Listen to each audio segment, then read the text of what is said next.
Tonight on CTV News, surprising derailment. The public hearing into Miles Gray's death comes to a sudden halt after an obscene comment that was streamed live to the public. They have the second best deal in the world, and all I got to do is listen to this guy whine and complain. War of words. The U.S. Commerce Secretary takes aim at the Prime Minister's speech about a new world order and suggests it could hurt crucial trade talks. It's been obviously a bit of a midwinter drought for the last week or almost 2 weeks now. Snow has been scarce this winter. What this unusual dry stretch could spell for a drought.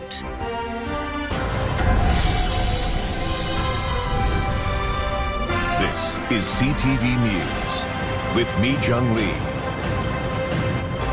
Good evening. Thanks for joining us. The long wait for justice for the family of Miles Gray has taken an unexpected twist. The 10-week public hearing was abruptly halted yesterday afternoon. And tonight, we can tell you it was because of an obscene comment that was streamed live to the public. CTV's Ben Milger joins us. And Ben, you were at the hearing when that comment was made. What can you tell us?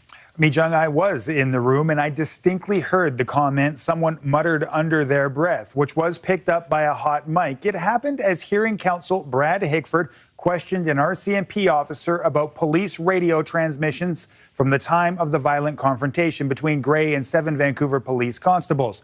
It was a lengthy process, and at one point, Hickford suggested skipping past a section of radio calls he deemed irrelevant in order to save time. Adjudicator Elizabeth Arnold Bailey asked if any of the other lawyers would object to that.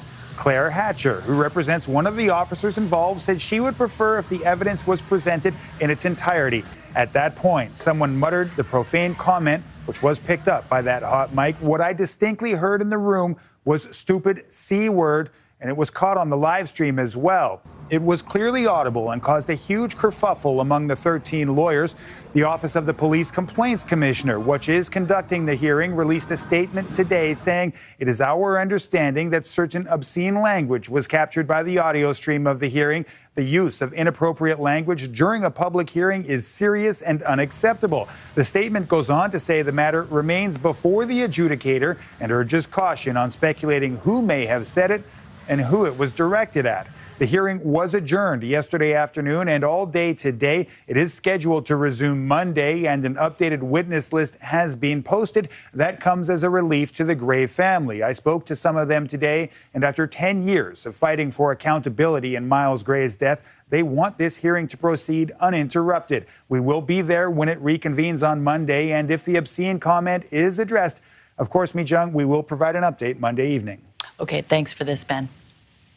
Following intense scrutiny in recent years, Metro Vancouver is beginning to set out a path for reforming its board size and structure. But at CTV's Martin McMahon reports the process is not fast and it's doubtful major changes will happen soon. Metro Vancouver's 41-person board was described by a Deloitte review last year as large and unwieldy. That audit prompting 49 recommendations, and now the regional body's governance committee is starting to grapple with what change should look like. Everything from size of the boards to structure of the boards. So this could be everything from reducing the size of the board in terms of number of members to looking at more of a utilities model for the sewer and water districts. Whatever happens, there's an acknowledgement that the status quo isn't sustainable. This region is growing by 50,000 people a year. We're going to have 1 million new residents by 2050. Board size is directly tied to the size of our population. If we don't change the formula for how we choose directors, we're going to have 50, 60 directors in no time.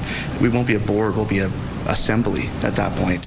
From a wastewater treatment plant's budget ballooning by $3.5 billion to questions over director compensation, the appetite for a Metro Vancouver overhaul is clear.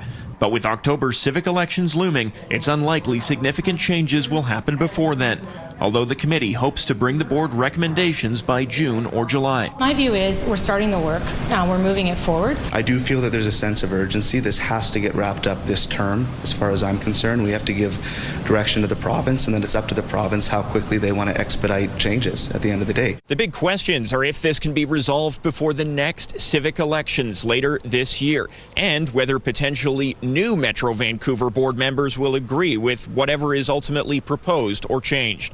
Martin McMahon, CTV News, Burnaby. There is growing frustration over the progress being made by police to stop the relentless extortion crime wave. Now the mayor of Surrey is calling for national oversight after controversial comments made by a high-ranking Mountie. CTV's Craig Krause reports.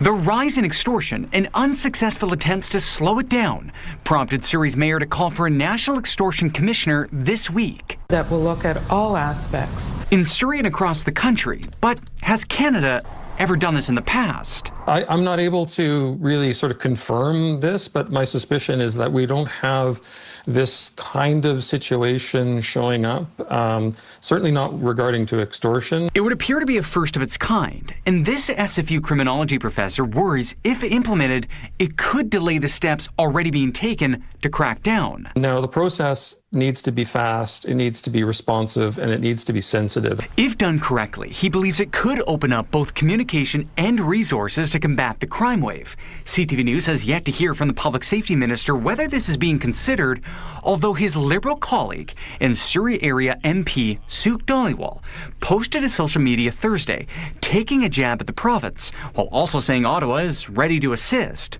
In what capacity remains unclear. On this #1 priority. This comes just months after all levels of government came together in Surrey, where the federal government committed $4 million over 4 years to bolster the BC Extortion Task Force, even touting an arrest made in India. I'm aware that there was an arrest made of an individual allegedly involved with an act in British Columbia. As politicians of all stripes and ranks appeared to be standing in solidarity. We are united and working together. While the situation has only gotten worse since the group came together, late Thursday afternoon, the province announced it is investing $600,000 to expand the provincial forensic firearms lab capacity, along with other supports, in the hopes it will allow police to further analyze weapons used in extortion crimes and help identify and arrest suspects. A rush to find solutions as a community remains on edge. Craig Krause, CTV News, Vancouver. RCMP on the Sunshine Coast are asking for the public's help identifying a suspect caught on camera after an attempted carjacking in Gibsons. Surveillance video showing a woman running from a parking lot near Marine Drive on Tuesday afternoon. Police say she allegedly got into someone's vehicle while they were still inside, took out a weapon, and tried to force the driver to take off.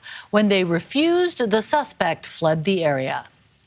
The cross-border fireworks continue today with America's Commerce Secretary aiming barbs at our Prime Minister, while Mark Carney made an unusual speech at a cabinet retreat in Quebec.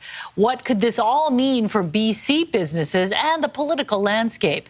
CTV's Penny Daflos takes us through the day's developments. His Tuesday address was on the world stage. The middle powers must act together because if we're not at the table, we're on the menu. But Mark Carney was speaking to Canadians with this speech in Quebec. Canada doesn't live because of the United States. Canada thrives because we are Canadian. Flanked by cabinet ministers from all corners of the country, it was Carney's response to America's president. Canada lives because of the United States. Remember that.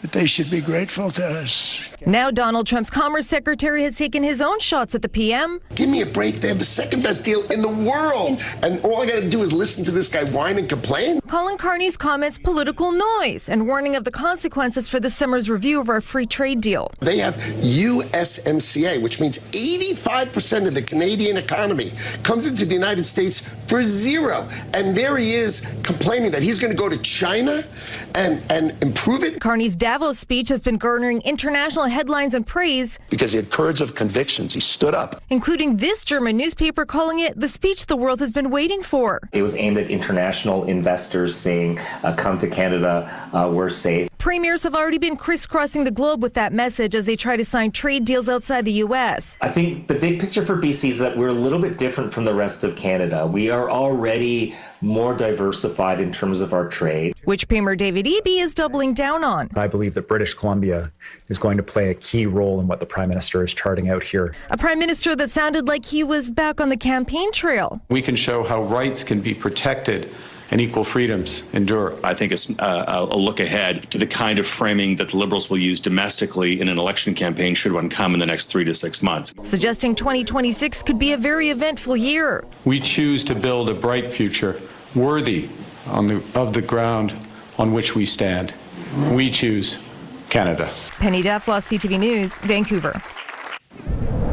Many Canadians are refusing to travel to the U.S. due to trade tensions and other factors, and that's been hurting American tourism.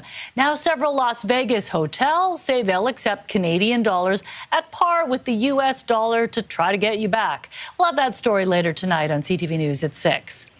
The beautiful sunny days we've been experiencing in Metro Vancouver have one downside. The North Shore Mountains, which had experienced a lot of snow through the Christmas break and into early January, aren't getting any of the white stuff now.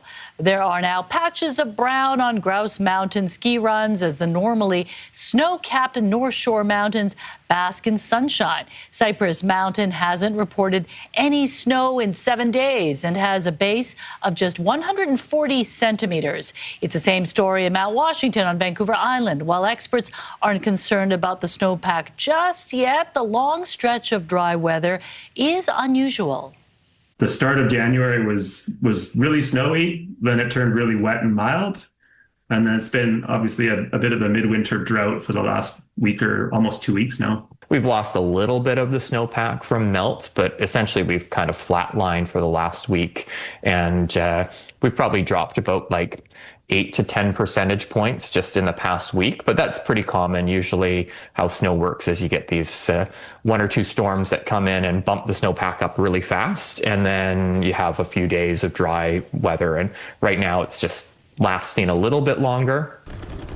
Experts say there will be cause for concern if there isn't any snow in the mountains in the next month to 6 weeks. But they point out in the last few years, we had plenty of snowfall in February and into March. Let's take a look outside at Robson Street. The streets are dry, skies are pretty clear, and we had a really gorgeous day. Yes. But of course, the downside is no new snow on the mountains. No, and it looks like it's going to be a while before we see wet weather and white weather for us across the lower mainland. This is what it looks like right now across the board at the harbor, 4 degrees. Same goes for Burnaby. Touch cooler in Surrey at 3 degrees, and Abbotsford sitting at 2 right now. As we head through the overnight hours, we will see a few clouds dropping down to 0, and then tomorrow some patchy fog, especially near the water. Other than that, mostly sunny skies and a high of 5. CTV Weather brought to you by Expedia Cruises, customizing dream vacations with unbelievable value. Call or learn more at expediacruises.ca. And the dry stretch continues. I've got your full forecast coming up. I think the people down here who are not skiers are not complaining. Nobody's complaining at all. Okay, thanks, Anne. If our overnight temps have you bundling up, count yourself lucky. Extreme wind chills are pounding the prairies. Most of Alberta, Saskatchewan, and Manitoba are dealing with wind chill values between minus 40 and minus 50 degrees.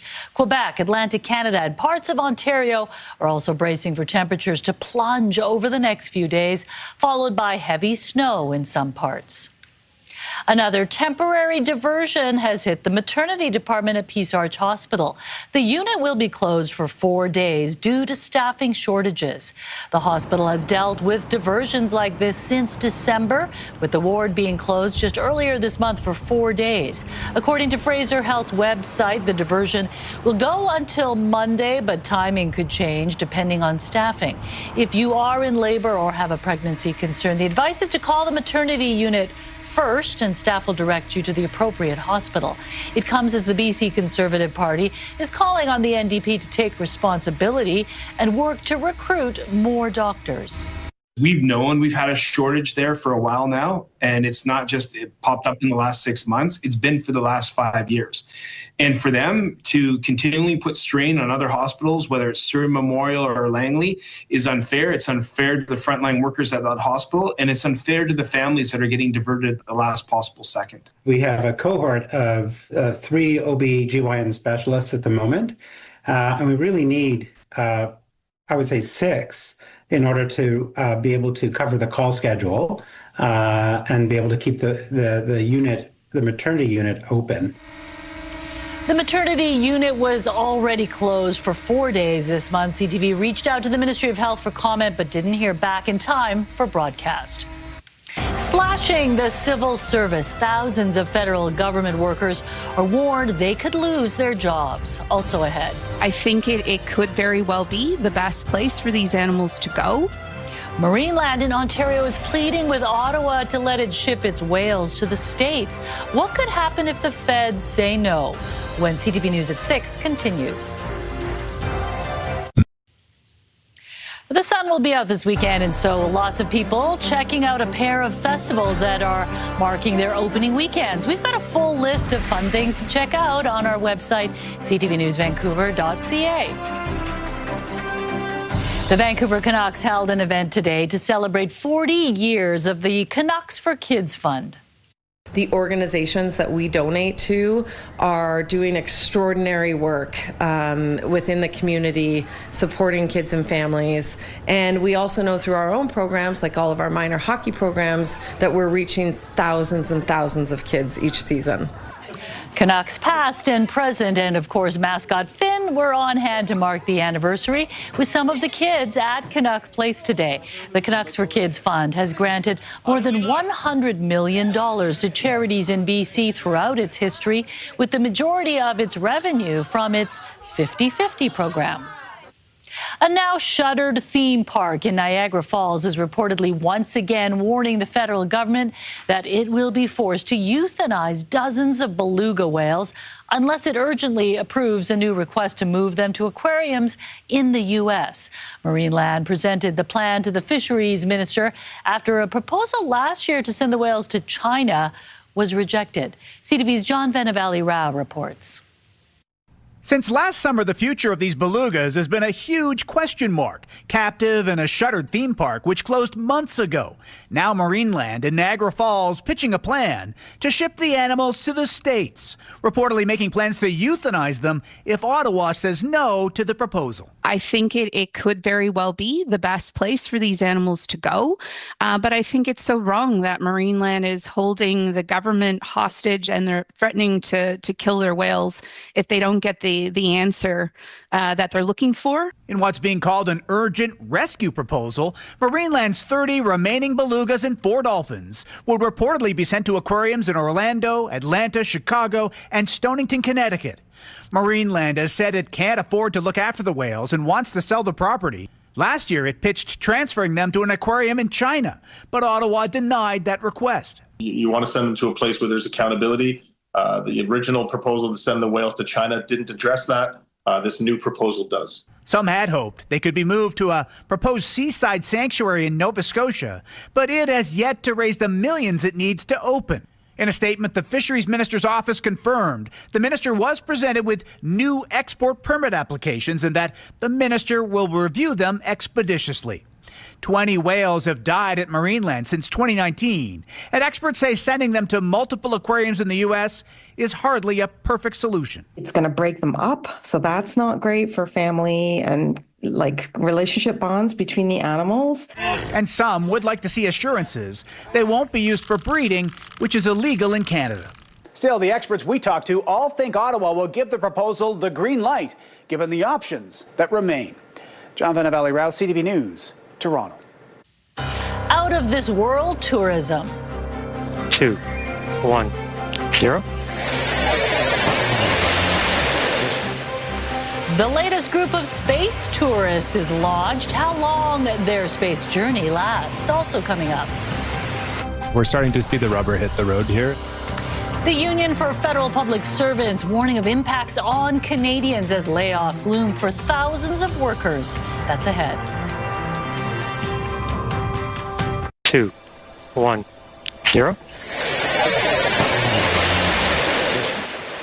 6 tourists boarded a Blue Origin spacecraft in West Texas this morning for a brief trip to space. It's the 38th flight for the company's reusable rocket, the New Shepard. Each flight is scheduled to last 10 to 12 minutes from liftoff to touchdown.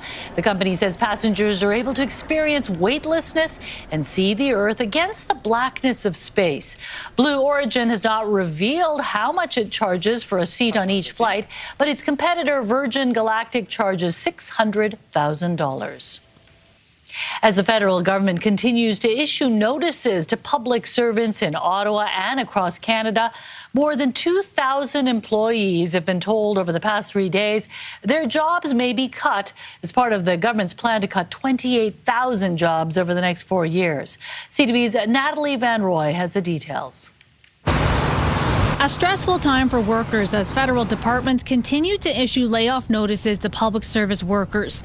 More than 1,000 public servants at Health Canada being informed their jobs may be eliminated. We're starting to see the rubber hit the road here, and what we warned about. The federal government promised to cut 28,000 jobs over the next 4 years. Health Canada has not said how many jobs will be eliminated, but the union warns job cuts will hurt everyday Canadians. There's going to be very significant impacts for Canadians, just like the very deep public service cuts that we saw in the 1990s. But those set up some of the worst crises that we're still in, like our healthcare crises. Notices have been issued at more than a dozen other departments, including Statistics Canada, Shared Services Canada, Global Affairs, Public Services and Procurement Canada, Innovation, Science and Economic Development.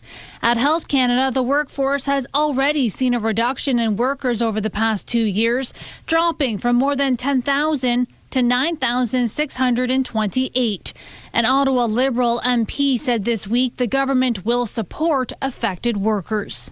We know that the National Capital Region has at least 40% of public servants that will be affected, and we are very aware of the anxiety that comes for the employer that is the federal employer, which is the #1 employer in the city. Natalie Van Roy, CTV News. The Oscar nominees are out with one movie setting a new record. The Canadians getting the nod from the Academy. Also ahead.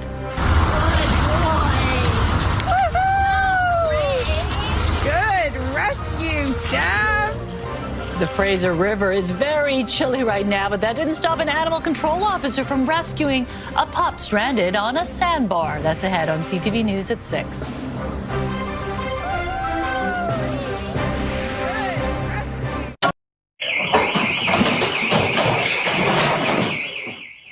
Oh my, police responded to a reported break-in at a bank in New York on Sunday, but the suspect had 4 legs. An officer could be seen climbing through a broken window just like the deer intruder. The buck had smashed its way inside and became trapped. Officers were able to guide it back outside safely, watching it run off seemingly unharmed.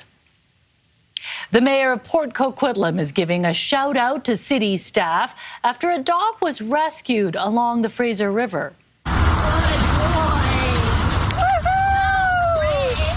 Good rescue, staff.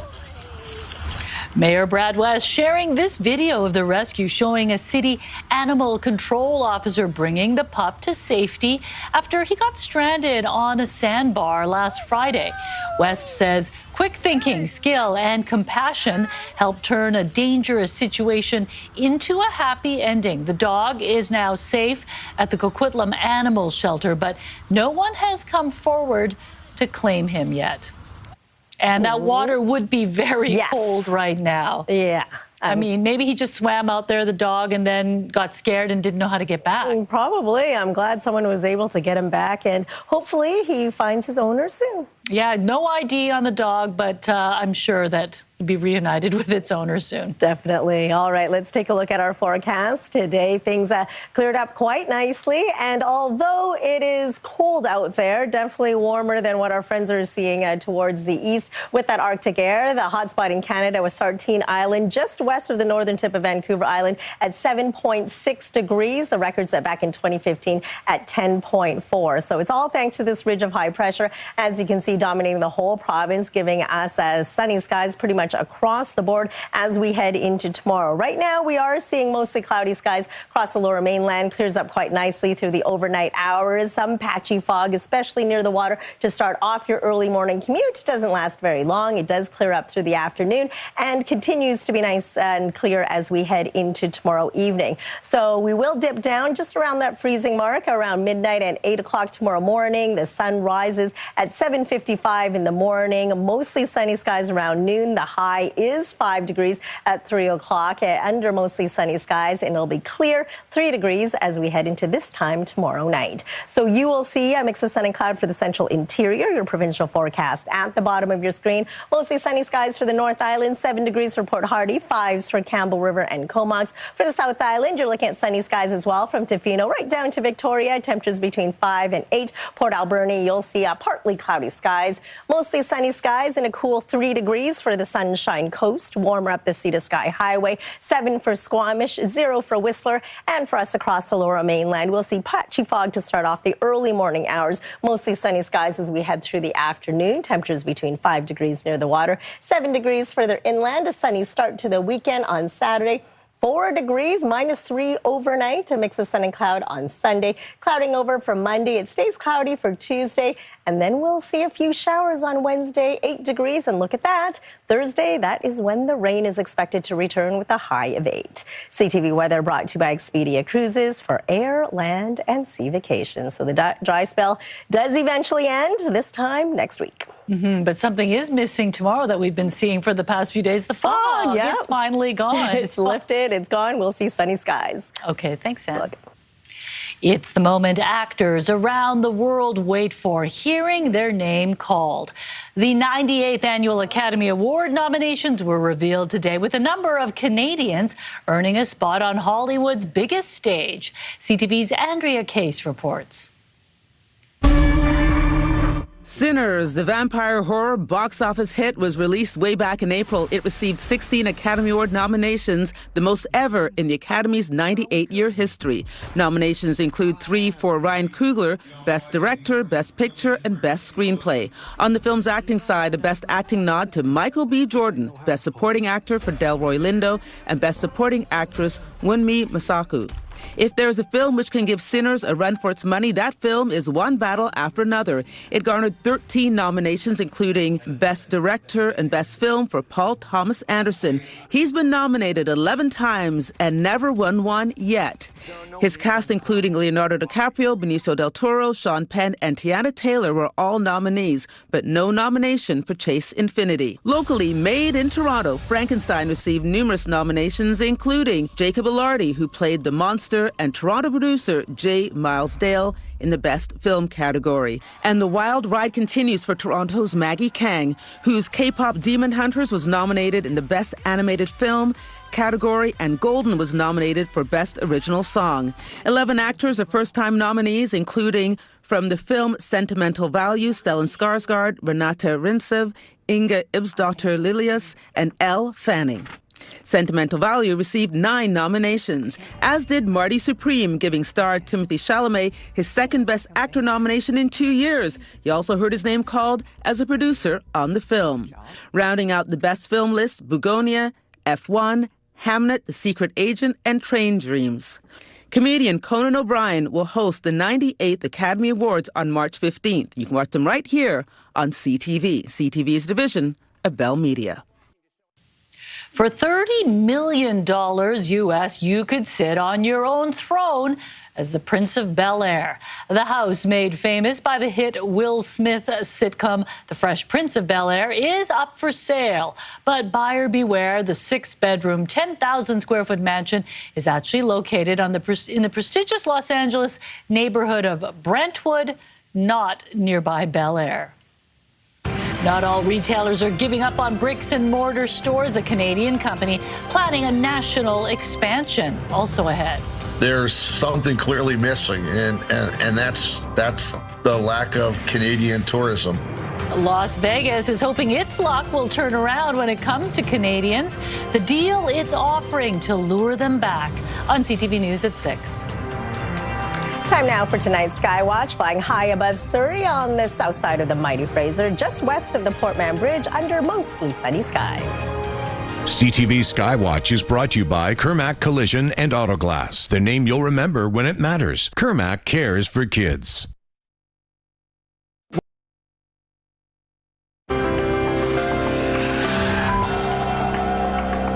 Taking a look at today's markets, the Canadian dollar traded for 72 cents to the American dollar. Oil down $1.26, closing the day at $59.36 a barrel. Gold up nearly $75 on the day. The TSX and the Dow Jones both made gains, up 151 points and 306 points respectively. A new survey suggests Canadian employers are expecting to increase salaries by roughly 3% this year. Consulting firm Normand & Beaudry shared that forecast after speaking with 400 organizations in the fourth quarter of last year. 16% of those responding say they're likely to make reductions, while 10% intend to increase their initial budget. Many of those companies say they're being cautious due to ongoing economic and trade uncertainty. Major League Baseball has partnered up with sports apparel company New Era to release a series of baseball caps that force you to change your point of view. New Era released their Upside Down line that, yes, has each team's logo flipped the other way around.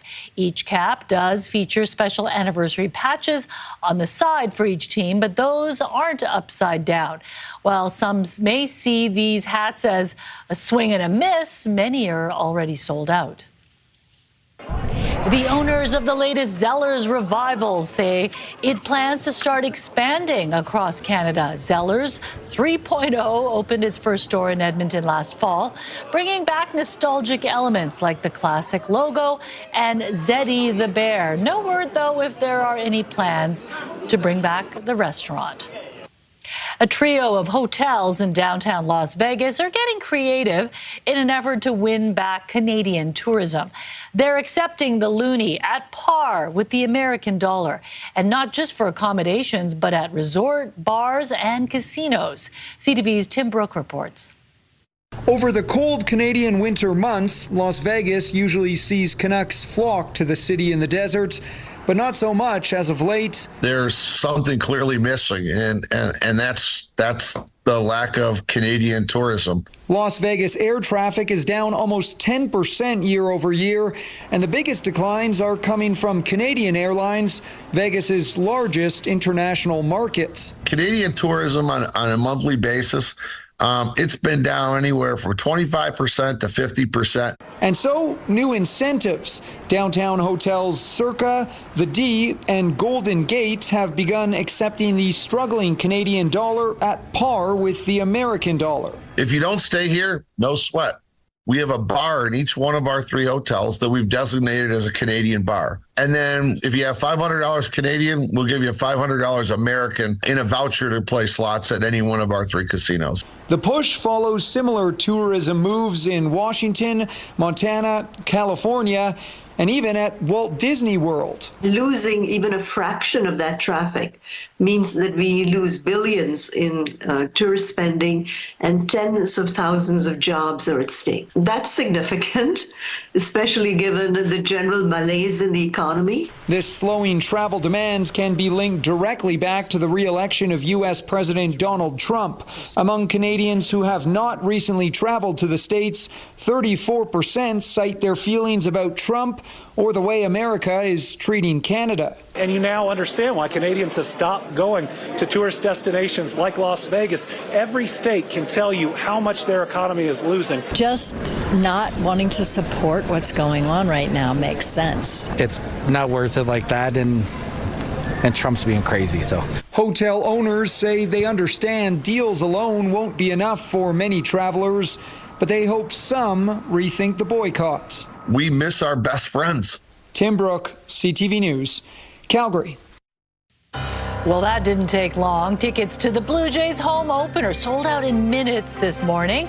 Expectations have gone up for the season ahead, and that, of course, means prices have too. Some serious sticker shock after the break. Plus, becoming Winston. Adam finds out how a Firefighter fan worked to become an honorary one. Next on the Sawatsky Sign-Off. Right now, here's Carrie with a preview of Your Morning Vancouver. Well, how can BC benefit from closer trading ties with India? Friday on Your Morning Vancouver, the local sectors that are getting the most interest as Canada and India look to diversify trading partners. Plus, an exclusive look at a murder investigation involving a 23-year-old Canadian woman. CTV's Avery Haynes will join us. We'll see you in the morning.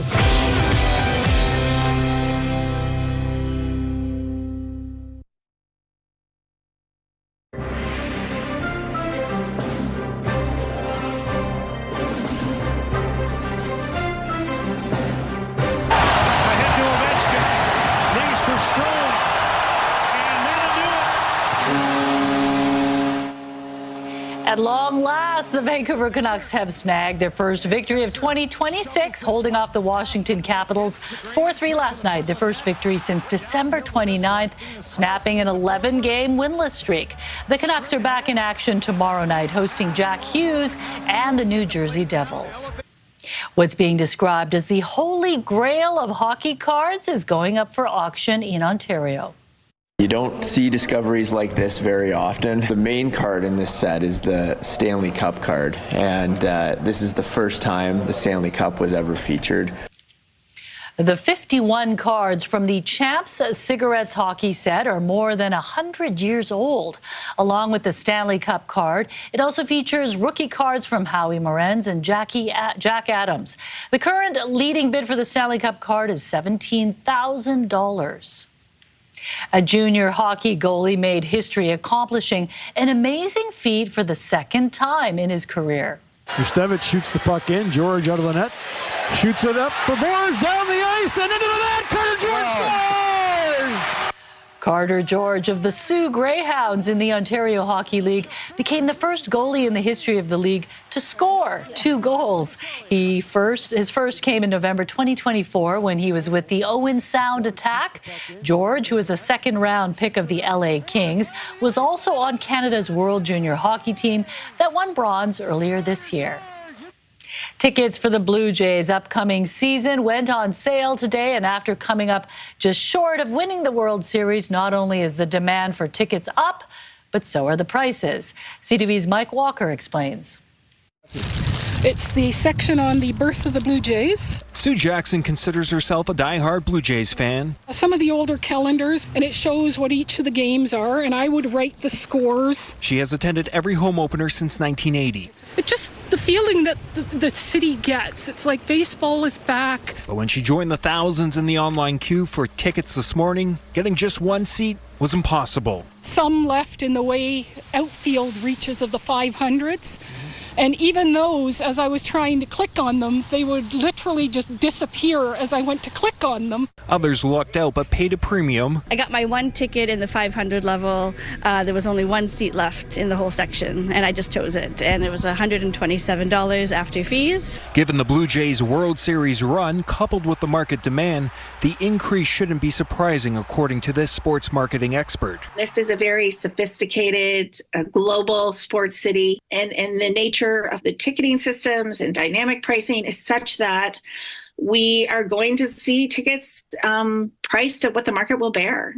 Prices vary between games throughout the season. When the World Series champions LA Dodgers returned to Toronto, the best available ticket we found in the 100 level was about $283. By contrast, the series against division rivals the Orioles is even cheaper. The most affordable ticket less than $50. The variance, experts say, comes down to dynamic pricing. It's an economic decision and driver that looks at what can the market bear and looks at demand and supply and then aggregates pricing accordingly. Most fans say paying more is par for the course. It is what it is. You kind of have to just bite the bullet a little bit, but it's a good team, so it's worth watching.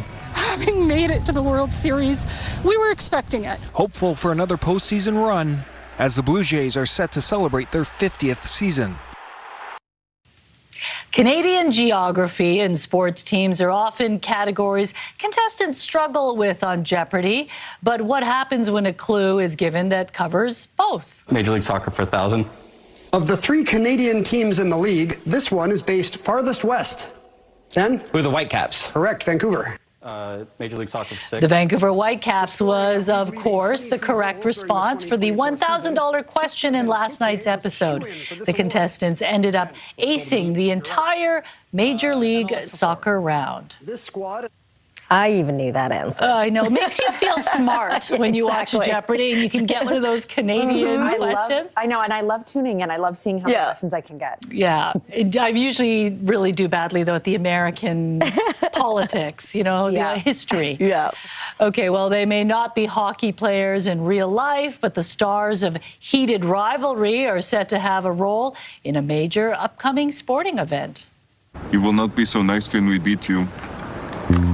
That's not happening. Hudson Williams and Connor Story have shot to fame as 2 Major League hockey players who find themselves in an unexpected secret romance. The show, made by CTV's Bell media partner Crave, has garnered a lot of attention around the globe. HBO Max is streaming the series outside Canada, and today confirmed that Williams and Story will be among the torchbearers for the upcoming Olympic Winter Games in February.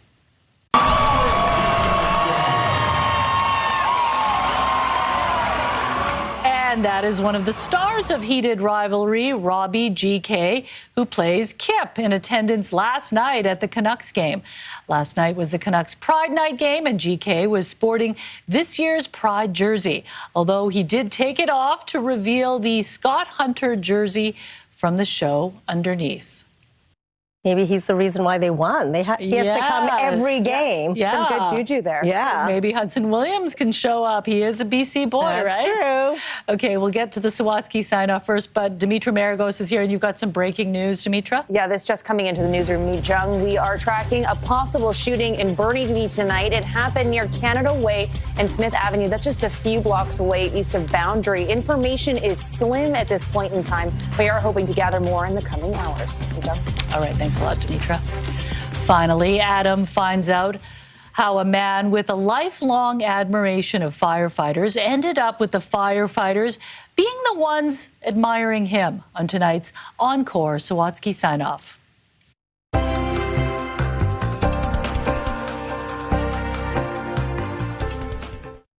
Watching firefighters in the movies may be great, Richard McNaughton says, but nothing beats seeing a fire engine in real life. Sirens and the flashing lights. That's so good. Richard, who lives with a rare genetic disorder, loved firefighters so much when he was younger. His sister, Marcia, says whenever her back was turned, he'd call 911. And they would arrive and he'd be hanging out the window. Hi, guys. How are you? Although Richard was repeatedly told all the reasons why he shouldn't do that, he couldn't stop. And it came to one of those situations, if you can't beat them, join them. So the team at the time, including now retired Chief Dan Copeland, invited Richard to visit their hall to show him the seriousness of their responsibility. Right away, just grabbed the hearts of the firefighters and the department. When Richard first got to put on the oxygen tank and mask, he ran around the hall going, "Who are you gonna call? Ghostbusters!" He earned the nickname Winston after one of the movie's characters and never called 911 again. But what impressed the firefighters most was not Winston's passion for their profession, but his constant question, consistent with all first responders: how can I help? He wanted to be a part of the crew and didn't really know any different than, like, let's get at this. And after excelling at volunteering around the hall and being an ambassador at public events, Winston was officially named an honorary firefighter and given his own uniform. I was shocked and amazing. Whether Winston's wearing his uniform or not, Marcia says her brother carries around a first aid kit and is always set to serve. Is the first one to run and help if somebody falls. And the first one to call, Dan recalls, if something seemed off. He would say, Danny, they didn't have their siren going. They had the lights on, but they didn't have the siren going. And I said, thanks for the tip, Winston. We'll deal with that. And Richard was recently honored for 20 years of voluntary service with the department. It's amazing. I mean, I appreciate all that they've done for me. But the firefighters say they appreciate all Winston's done for them even more. Said he's a natural. Yeah, he's crushing it today. Adam Sawatsky, CTV News, Delta. The Sawatsky Sign-Off, brought to you by CapitalDirect.ca. Let's make your vision a reality with Capital Direct. Call and talk to our team today. And I'm sure since they made him an honorary firefighter, Winston's probably not calling 911 anymore. Yeah, that's what they said. He's got their direct line. He can just chat with them anytime. Exactly. That's the way to do it, apparently. And he's the first one on scene usually with his emergency kit. So incredible. All right, let's take a look at our scenic snapshot tonight. A spectacular sunset high above the fog. Thanks, Blaine, for this beauty of a shot. And we want to see your scenic snapshot as well. So email us at scenicsnapshot@ctv.ca. And we can drive home tonight and it won't be foggy, right? And you can see with your eyes. Yes, I like that. Okay, thanks for joining us. Have a good night.